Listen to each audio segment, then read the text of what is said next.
Good morning, Zio here, and today we talk about the best game in the universe, the best game that has ever come out in 2020, definitely game of the year, definitely 10 out of 10 across the board, and how odd, I guess that is. Anyway, today we're talking about The Last of Us Part 2, and the reviews of The Last of Us Part 2. So grab your coffee and let's get into it, shall we?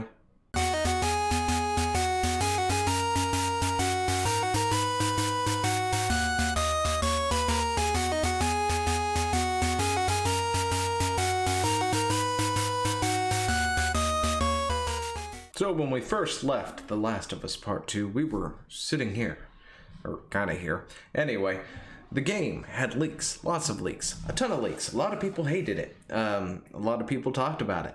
Some people showed it, some people didn't. But the most notable thing is how Sony took all this, or what they did because of all this, with Sony, Naughty Dog, and that other company that they were using as their whatever it is. Anyway, they started striking people, anyone with DMCAs and copyright claims and strikes who dared talk about The Last of Us Part 2. The leaks anyway, and for the most part, just anything in general at that point in time, unless it was favorable, then they tend to have let it go away. Or they happen to be really small and nobody knew that they were talking about it, like me. But anyway, so that's where we kind of left it off. Naughty Dog was striking everything down. The game is coming out soon, right? It's coming out this week at some point in time, and the reviews are out and about. So, and this is just great. It's a nice thing here. But this here has got a list of several games, or several things that reviewed the game. 10 out of 10s across the board, perfect marks, perfect scores. But yeah, everybody apparently has decided that this is the perfect game. It is a masterpiece. It is the best thing ever. And this, of course, is The Last of Us, the first one. It did score a 95 and 9.1 on the Metacritics. If you want to, use that as a thing to look at. The user score, of course, is the one to actually look at. Not so much the critical reviews. But here's The Last of Us Part 2 on Metacritic, and it's sitting at a pretty 96, which is actually just 1 point higher than the first one. So, I mean, on one hand, this game is going to probably score pretty well when it comes to the critics regardless, right? This is something they're going to be really enjoy, something they really like. But yeah, let's just take a look at these real quick. But we've got quite a few. We got 86 that are positive, 3 that are mixed, which is kind of funny because IGN Japan and IGN are vastly two different numbers. IGN is a straight up 100, while IGN Japan is a 7. But yeah, this game is definitely getting a lot of praise from the critics. Whether or not it's actually going to be a thing worth playing or whatnot, you have to wait till the user scores come out. Of course, we also talked about how people who could pre-order this game has already reviewed the game without actually playing it, and it's gotten perfect marks, which I think is a broken system or whatnot. But yeah, I honestly don't know what else to talk about when it comes to this. This is happening. Everybody's giving it 100 for the most part until you get way down here. Way down here. Look at this. Let's see. Where's the break off? Here's the break off. You got Hobby Consoles, Game Over Online. I don't know who any of these people are. XGN, Atomics, GamePro Germany, and they're all under 100, of course. Multiplayer.it, Level Up, Worth Playing, Gaming Nexus,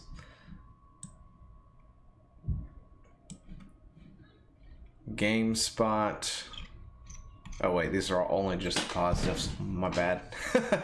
Anyway, that's all the way down to an 80, and you've got some here that are not so that have yet to be actually processed yet, like Ars Technica. I kind of glanced over that one earlier, and it wasn't like praising it like, say, IGN would be doing or anything like that. You've got the Kotaku and Polygon, which is the ones I really wanted to see. Because, you know, if anybody in the gaming space really knows what they're talking about, it's Kotaku and Polygon and Vice and Verge, right? Those are the top 4, in my opinion. If you're going to go for a review, those are the people you need to go talk to, because they know exactly what they're talking about. But, yeah, so we've got IGN here.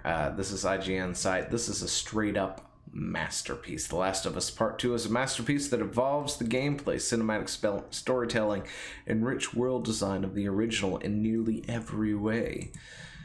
IGN Japan, on the other hand, has a slightly different thought process. It's good with a 7, although there are some areas that have evolved from previous works, such as the scenery of the city, the variety of fighting styles.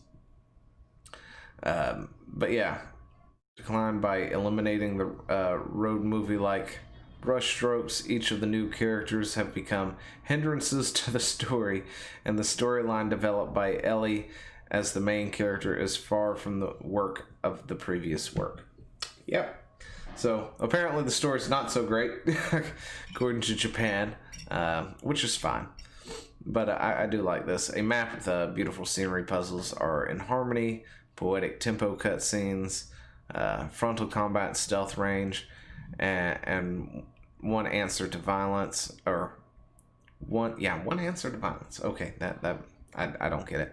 Anyway, excessive farewell to The Last of Us, how to handle new characters, wide linear balance, dirty storytelling, which honestly are kind of my cons from what I have seen. If I was to judge just purely on the leaks and from what other people have said and told me, for those who really enjoyed The Last of Us versus The Last of Us 2, that actually would probably be some of the things I would definitely hit on, like how to handle a new character and dirty storytelling, because the story, without spoiling it, what they've done to some of the characters from the original, from The Last of Us.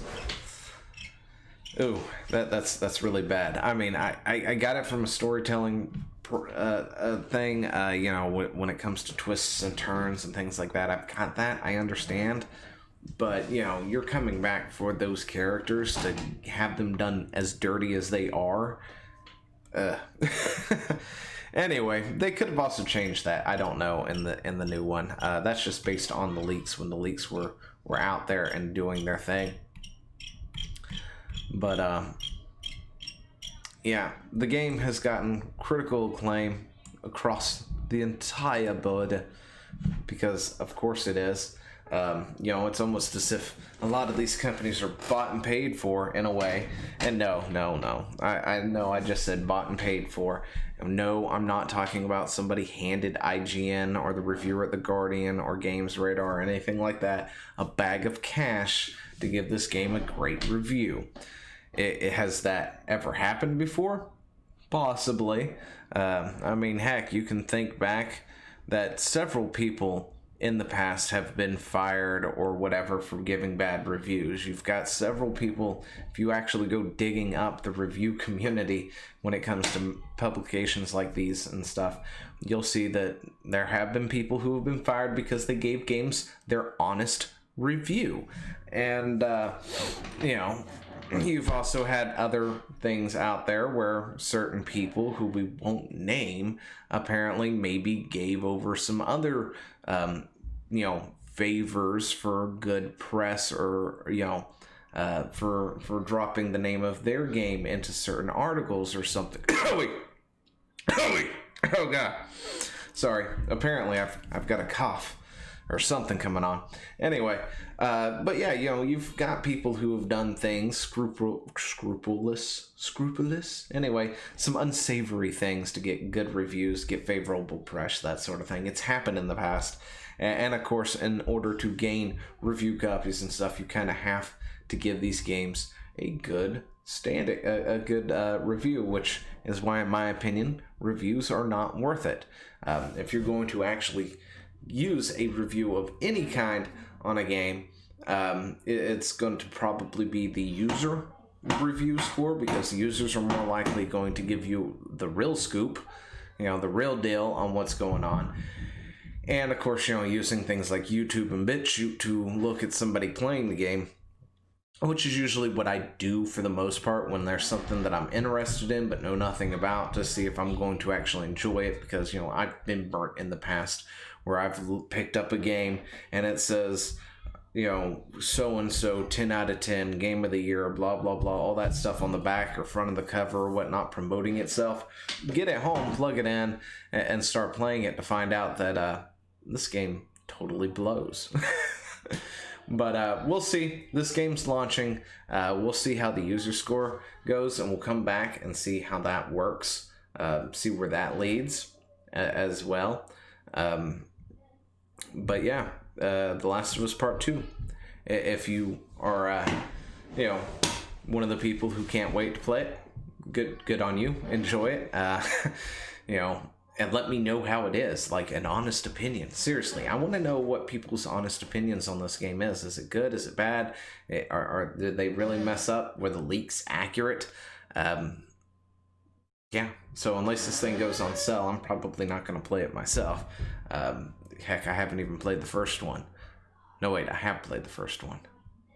Gosh, I've played so many games and haven't played so many games, it's hard to keep track of what I have and haven't played. I just know the first one wasn't really my cup of tea or my coffee or anything like that. Yeah, but anyway, let me know what you think down in the comments below, and I will talk to you later. See ya. Hey, thanks for watching. Don't forget to leave a comment, smash that like button, and always subscribe for more. And of course, there are other videos floating around somewhere on the screen, so click one of those and see if you can find something that suits your fancy. Till then, I'll see you later. Bye.